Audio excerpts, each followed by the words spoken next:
So, comment down below if y'all got any people in your family that was in prison and they did something very bad, but yeah, honestly, I ain't gonna say no. So, anyway, let's start this video. House as they work to rehabilitate their lives and better themselves for the future. While many criminals prepare for their life outside of prison, others seem perfectly content with living in their cell and becoming incredibly dangerous, even behind bars. But before we begin, be sure to hit that like button and ring the notification bell for more videos. This is a guy who loves to instill. Now this dude looks like a cyborg. He looks like a transformer. Bro, he look like some kind of painting gone wrong or some kind of experiment going wrong. Like, who would... Tattoos don't make you look scary, bro. It's just cool, but it don't make you look scary at all. Fear in everyone he passes by. Jason Barnum is an inmate who, in his younger years, decided to tattoo his face to look like a demon. Though he didn't stop there. After his face had been tattooed, he requested to have his right eyeball tattooed as well. Yes, the entire eyeball. While there is certainly nothing wrong. Bro, why would he have his eyeball tattooed? He could literally be blind for doing that, you know? So why would he like tattoo his eyeball? I would never tattoo my eyeball. Or my face. Probably not my neck, I don't know. Wrong with getting a few tattoos, Jason has a criminal record that mirrors his terrifying appearance. As of 2012, Jason had at least 14 prior convictions. However, he appeared in court in September of that year after he was involved in an attack against an Alaskan police officer that resulted in the officer being seriously injured. Dang, bro, he assaulted an officer. Dang, bro. He looks like a hitman, you know? A hitman with bad acne or something, I don't know. What's that? It's like a little... He got some kind of... It's like a dumbbell tattoo. Right there. But still, why would you tattoo your face like that? It looks ugly. Jason, 39 years old at the time, appeared in court, yet pleaded guilty to all charges. In response to his cooperation throughout the trial, Jason was given just 22 years in prison, as well as the chance at parole after serving the majority of his sentence. Chief Mark Mew of the Anchorage Police Department spoke about Jason, saying, "I'm going to stick my neck out there and state the obvious. I'd like you to take a look at Mr. Barnum. He has the right to do this to himself." Or he has the right to be in prison for the rest of his life. I mean, tattoos don't change your character, but it makes you look bad, I guess. But look at the aesthetic of it, like he tattooed half his face and left the other half normal. Like, why would you not tattoo the other half and tattoo the other eyeball? Why just tattoo one and, you know? And to express himself. We can't sentence him for that, but I think we can consider a guy's attitude and his behavior. I think Jason Barnum decided a long time ago that his life was about being hostile to people. Jason replied and said, "I'm humbled by what the chief said. I was out there pretty much going crazy." He added that he had a difficult time finding work outside of the prison system because of his beautiful face. Thankfully, this criminal is... Bruh. So, he got jobs because of his pretty face? What's so pretty about him though? I'm so confused. He did not get a job with them kind of tattoos like that. I mean, I got one right here. I'll see it. Right there. But it's not bad. It's not bad to get me arrested. Like that. Whatever. Gang tattoos.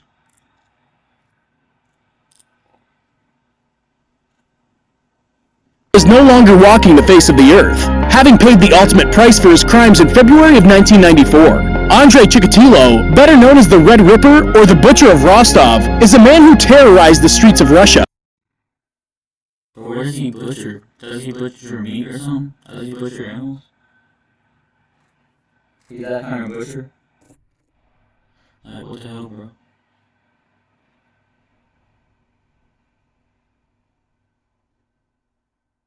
That's funny. He's a butcher, huh? Claiming the lives of at least 52 women and children between 1978 and 1990. His crimes took him all around the country of Russia, wreaking havoc everywhere he went. The details of his crimes are far too graphic to delve into, but he's known Bro, he killed all the women? Why? Bro, when he probably got out, bro, or when he got in prison, when he got sent to prison, he did not have no respect on him. When you get prison respect, no one fears you, but they respect you, they like you, you know? If you just kill, like, women and just have no remorse over it, then, like, they don't respect you. For being one of the most brutal and heartless criminals in the history of mankind. He was taken to trial in 1992, being convicted for his crimes in October of that year. However, the Supreme Court of Russia overruled the verdict and alleged that the courts did not have sufficient evidence to convict him of at least 9 of his supposed 52 victims. Regardless, these... Bro, oh my god, he killed 52 women? What the hell? How? Dude is literally a devil. How did he manage to kill 52 women in that amount of time? That's what I do not understand, bro. Like, what? That's so crazy. 9 cases did not save him from facing capital punishment. His life was taken from him in February of 1994. Hey, wanna play some video games? I know I do. I haven't seen the sun in years. So, let's play League of Legends. Sound familiar? It should. It's amazing. Putting an end to his reign of terror. Peter... So his life was taken in 1994? So that means someone killed him or something? I mean, he probably deserved it for killing them 52 women. He killed nothing but women. Why didn't he kill men? Like, why did he want to kill women instead, you know? And this dude looks like Elvis Presley. What did Elvis Presley do, bro? Emanuel was just a 31-year-old man when he was arrested and convicted of taking the lives of 7 people over just 2 years. His final set of victims was an entire family, whom he claimed in their home. After the attack, he continued living in the family's home for several days, continuing to take care of their pet cat. He eventually went to trial in 1958, but shocked the entire courtroom when he fired... Bro, he shot the entire courtroom. Who the freak would do that? That's so dumb. Why would... It's like 5-star wanted level on GTA. Like, why would you do that? I mean, that's instant death right there. It should be. His lawyer on the spot and decided to represent himself. This rather expectedly didn't go well for him. He alleged that he didn't take the life of the family, but rather the father of the family did. He claims that the father of the family then took his own life after the attack had concluded. While the judge was notably impressed by Peter's ability to handle himself in court and maintain his composure, he was... So this man stayed positive or something? I don't know what he did. Oh, he killed the whole jury or whatever.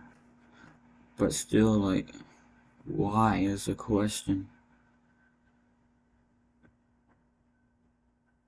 He's like a psychopath, you know?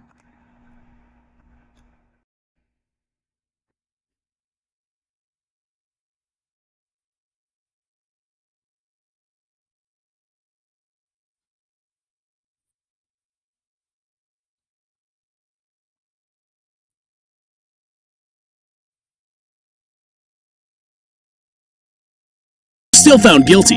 There was far too much evidence stacked up against Peter for his defense to have stood a chance. He was sentenced to be hanged, and just before the trial... Bro, this is the old times, this is the freaking old school stuff. Hang, it's like in the old times, you know? They don't do that in the 21st century, you know? But, Manuel, what? Manuel, what does that mean? Is that his name?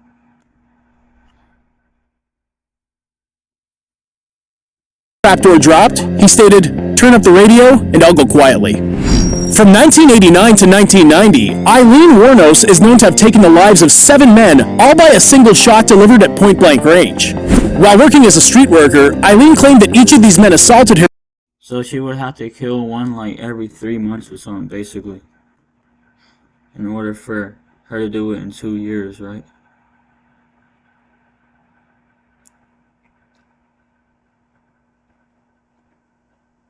Talking about a bad case right there. That woman killed 7 men. That's crazy. Her in some form or another, insisting that these attacks were conducted in self-defense. She did her best to create a false narrative throughout the trial, though the jury eventually decided that she was guilty and sentenced her to capital punishment on 6 different charges. Eileen is now regarded as one of only a few well-known female serial criminals in the world. Bro, she deserved that. She killed all the men, bro. What did the men do to her? They probably beat her up or something. But if I knew a woman killed a dude, bro, I would not be with her. I said, no, I'm getting the hell out of here, bro. I ain't dating you. You got me messed up if you think I am. You better get out before you have a chance, you know? And look, she like trying to choke herself with the freaking handcuffs. Throughout her trial, Eileen was regarded as having been completely psychotic. Mental health experts believe they suffered from several personality disorders. Regardless of this, she was still considered to be sane. She was processed through the prison system and her fateful day eventually came. Prior to her leaving... Bro, she had anger problems, bro. Usually the people that kill people have anger problems, right? Which, see, all of us got anger, but a lot of us can't control it. But most of us can't, you know? But hers, she killed them people. So she has to die in prison, so... this earth, she stated, "I'd just like to say that I'm sailing with the Rock, and I'll be back like Independence Day with Jesus. Like the movie, big ship and all, I'll be back." Thankfully, Eileen's prophecy doesn't seem to have come true. Bro, she is not Arnold Schwarzenegger, bro. She's not him, bro. I'll be back. No, you'll be gone forever in prison. Or you'll probably get... Wait a minute. Girls can't rape. What am I saying? I don't know what... Anyway. Let's hope it stays that way and Eileen's years of criminal activity are behind us. Peter Curtin was a German man known for taking the lives of at least 9 individuals and attempting to take the lives of at least 30 more. He's most often known as the... So he killed 39 people? Bro, dude got like 4 chins, bro. You know not to trust a man like that. Like, what the hell?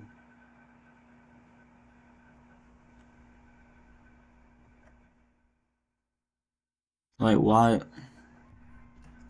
would you trust this man with a top hat and a freaking whatever that is behind his ear and a suit? He looks like he in a mafia gang looking at us. Vampire of Dusseldorf. This is because on many occasions, he would attempt to drink the blood of his victims. Peter grew up in a home with 13 other siblings. His father was known to have beaten his mother and violated his daughters quite frequently. Because of this, Peter often ran away from home and claims to have taken his first life when he was just 9 years old. Bro, so dude ran away because his dad was abusive dad. And he ran away and killed someone. What? That's what I don't understand. Yeah, but if you're a strong kid and can fight your dad back, then yeah. That's the right way, but running out and killing someone because you're mad about that ain't the way to do it, bro. Most of his victims, he would sexually assault them or beat them, living up to the example his father had set for him. He was eventually captured and taken to court, at which point he was convicted and sentenced to capital punishment. Peter was widely considered to have been one of the most dangerous criminals in his area at the time. Thankfully, police were able to cut his crime spree short, though Peter... But that dude ain't dangerous, bro. I can handle him with a freaking pinky, bro. I could beat him up with a pinky, you know? He ain't bad when he around me. What am I saying? I don't know what I'm saying, but anyway.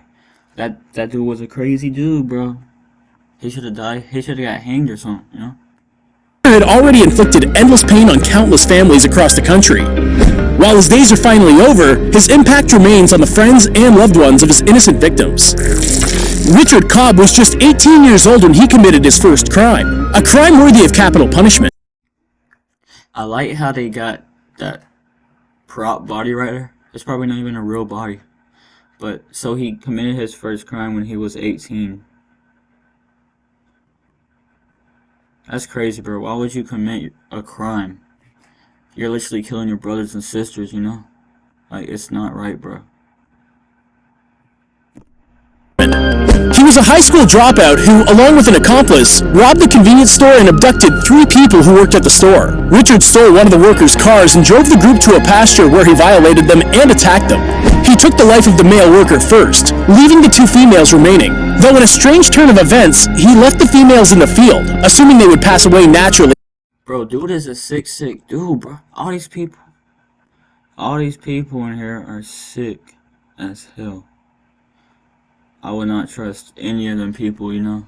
I wouldn't even trust someone if they had a teardrop on their eye, bro. I would not be around them anymore after that, you know. After he left, though this was thankfully not the case. After he fled from the scene, one of the women regained consciousness and managed to run to a nearby home and report what had just happened. Police arrived immediately and located Richard, taking him in for questioning. He was sent to trial and was quickly convicted of the crimes, being sentenced to capital punishment as a result.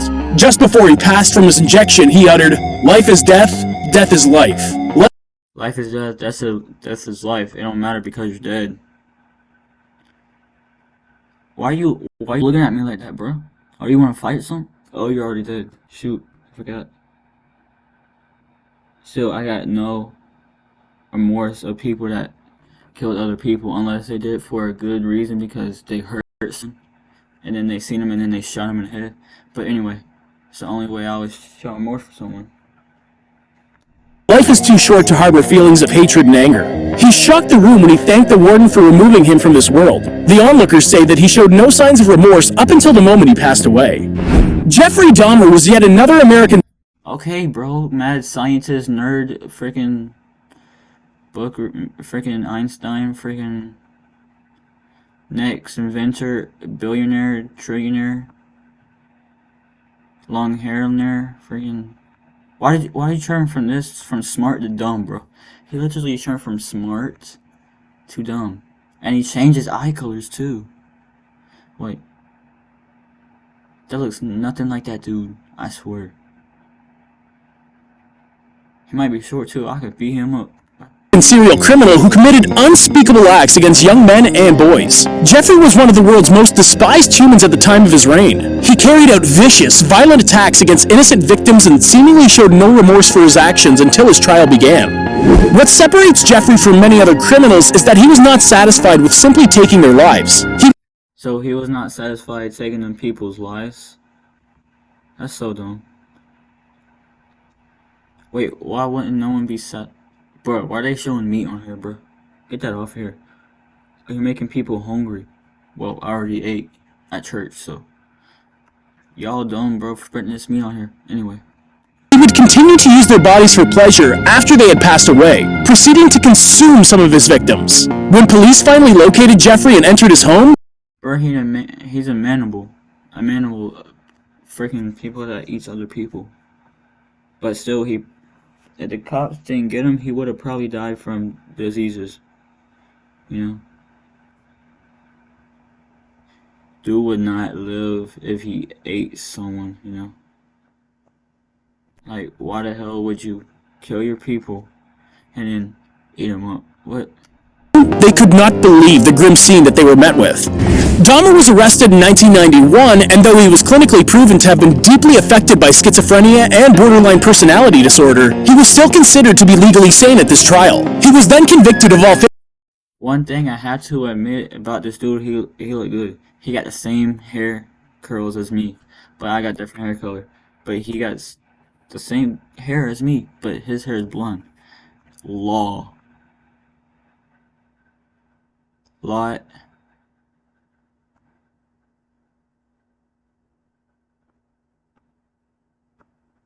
I don't know. Legalize a woman. What? 15 crimes as a result, and given 15 life sentences in prison. Dahmer used his time in prison to his advantage. It's been reported by several of his inmates that Jeffrey was, generally speaking, a nice guy. He spent hours. So he was a nice guy, but he killed people. What? I guess people change when they get in prison. I guess it's like that. But still, once a killer, always a killer, you know? Well, it's thing goes, something like that, you know? I guess. But anyway, let's finish this video. Each day bettering himself and even sought help from a local church to turn his life around. Jeffrey became a Christian while in prison and repented for his crimes. He was baptized and became a member of the non-denominational Church of Christ. His former prison mates say that from this point forward, Jeffrey was always playing jokes on the other members of the prison. In one particular instance, he took chicken bones from a meal and covered them in ketchup, hiding them in a place that would startle the other. So this dude, I respect him for that. I respect him for repenting for his sins, for becoming a Christian in prison. But no one knows where you go when you die. No one knows if you go to prison or if you go to heaven or hell. Why did I say prison or hell? What? If you go to heaven or hell. No one knows. So only the people that died and came back to life know, you know? Inmates when they were discovered. He would then sit back in his bunk and laugh as his jokes played out. While some of the other inmates found his actions to be quite funny, others were not so easily amused. When Jeffrey was 34 years old, he was tasked with cleaning an area of the prison alongside another inmate. However, when the guards turned their backs on the two, the inmate attacked Jeffrey and took his life. Jeffrey passed away in prison, though members of his church insist that he was a changed man and that he had truly repented for his actions and was doing his best to become a better person, regardless of his life sentence. Thanks for watching. Remember to hit that like button.